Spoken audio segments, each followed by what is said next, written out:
عسلامة ومرحبا بكم. اليوم باش نعملو مع بعضنا وصفة زمنية بنينة برشا. باش نعملو طاجين ملسوقة. الطريقة هذيا تعلمتها على مماتي، حبيت نبارطاجيها معاكم. تابعوا معايا الفيديو باش تعرفوا كيفاش طريقة التحضير. واول حاجة باش نبداو نحضروا التختوخ متاعنا. حطيت هنا شوية من صدر متاع دجاج، نجمو تحطوا راو سكالوب والا صدر دجاج. فرمت عليه شوية بصل، كعبة بصل صغيرة وشوية زيت، خليتهم يتقلوا مع بعضهم بالكدا. وتوا باش نكمل نضيف اللفاحات، مغرفة صغيرة من الكركم، مغرفة صغيرة من التابل والكروية، شوية فلفل أكحل وشوية ملح. نخليهم يتقلوا بالكدا بالكدا. ضروري الدجاج تخليوه يشرب أكل الفيح ويشرب أكل البصل والزيت والكل، باش من بعد يجينا ياسر فاوح وبنين. راهو كان باش تحطوله الماء مع التقلية راهو عبارة ما عملنا حتى شيء، يعني يجيكم الدجاج متاعكم خفيف على الاخر. نخليه يتقلى كيما تراو. وتوا باش نمرق بشوية ماء. بالنسبة للماء ما نحطش برشا، مقدار كيس متاع ماء نخليه يطيب. في نفس الوقت خديت 3 كعبات عظم باش نسمطهم مع شوية ملح. الملح الدور متاعو باش من بعد كي نجيو نقشرو العظمة تولي ساهلة. هذه توا التختوخ متاعنا، وقت اللي قريب يطيب باش نكمل نضيفلو شوية من الكليل المرحي، راهو يزيد يعطيه بنة على بنة ويسيبك المطعم متاعو. وهذه توا التختوخ كملنا حضرناه وطاب وقر الزيت متاعو. بالنسبة لي أنا راني دجاج نهرسو، نتوما تنجموا تقصوه دي كوب والا تنجموا هكا تفتفتوه، لكم حرية الاختيار. اما من المستحسن تعملوه بالطريقة هذيا، يجيكم ياسر بنين. حتى كتقصوا المرسوم متاع الطاجين يجيكم المرسو ياسر مستوي. هذه توا الطباق متاعي دهنته بالزبدة، وهذوما توا كملت هرستهم الكل. باش نكمل نضيف عليهم بقية المكونات. هذوما العظم قسيته بالطريقة هذيا، تنجموا راهو تقصوه دي كوب والا تربيوه. هذيا 150 جرام متاع جبن ربي. وهذه التختوخ اللي تحصلنا عليه. أتون بعد نقول لكم شنو باش نعملوا به بالضبط. وهذيا توا جبن، تستعملوا اي نوعية متاع جبن. وهذوما توا اوراق الملصوقة.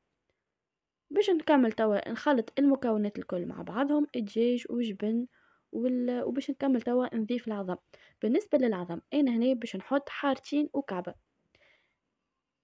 انتوما العظم انتوما ونوعية المول متاعكم، معناها انتوما هو الكبر متاع المول، عينكم ميزانكم. انا ها باش نوريكم توا القوام متاع الخليط كيفاش باش يكون.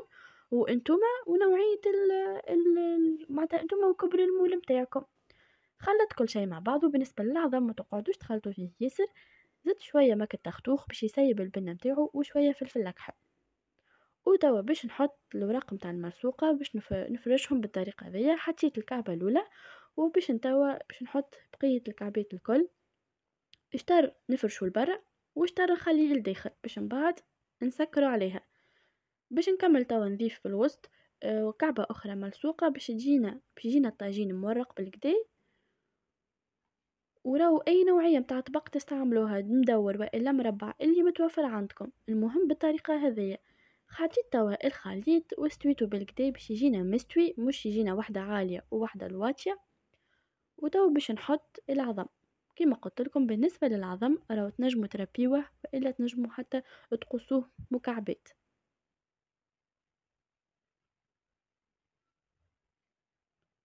وتوا باش نسكر حطيت الورقه الاولانيه، وباش نكمل نحط الورقه الثانيه.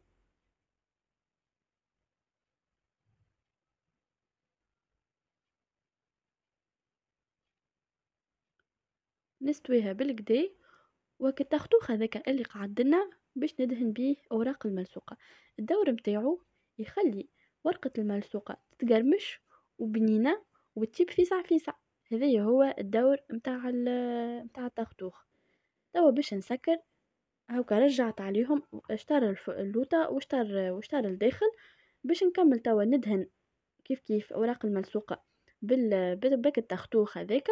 وتوا باش نسكرها. بالنسبه للتسكيره راهو سهله على الاخر. باش ناخو البارتي اللي من هنا ونسكرها. ثم شكون راهو يتويها لداخل، وفما شكون يعملها بالطريقه هذه. الطريقه هذه تجيكم اسهل برشا، راهو جوست ترجعوها اكا هاو اللي البرا الكل ترجعوه لداخل. وفما شكون راهو يدهن ورق الملصوقه متاعو بالزبده، راهو تجي عادي. اما الحقيقه بالتختوخ يجيكم ياسر ياسر بنين. تجي الورقة لونها ياسر مزيان، تجيكم تتقرمش وفي نفس الوقت تجيكم طايبة. سكرت توا بورقة أخرى من فوق، وباش نكمل ندهنها بك التختوخ اللي قعد لنا. لو كان معناها وفادلكم ولا حاجة راهو تنجموا تضيفوله شوية ماء وتخلطوه مع بعضكم وتدهنوا بيه. من بعد كيما قلت لكم يجيكم اللون متاعو ياسر ياسر مزيان. نكمل توا ندهنها بطريقة هذية، ومن بعد الوراق الملصوقة ما يقعدوش معناتها عبارة ما فماش التاوية هذيك بالكل، تجيكم مستوية تعمل 66 كيف. كملت دهنتها. الفور توا قاعد يسخن على 180 درجة، شعلت عليه من اللوطة هكا هاو. باش ندخلها توا من اللوطة كيب على قليلة 4 دراج، ومن بعد نحللها النار من فوق، خاطر كان باش نحطوها من فوق ومن اللوطة راهي باش تحرق لنا. نحطوها من اللوطة ومن بعد من فوق. وهذه توا الطاجين متاعنا حضر. ما نحكي لكمش على البنة متاعو ياسر ياسر بنين. ان شاء الله تكونوا فهمتوا الطريقة، ونتقابلوا في وصفة جديدة وفي فيديو جديد. وتوا ما نقولكم كان بسلامة.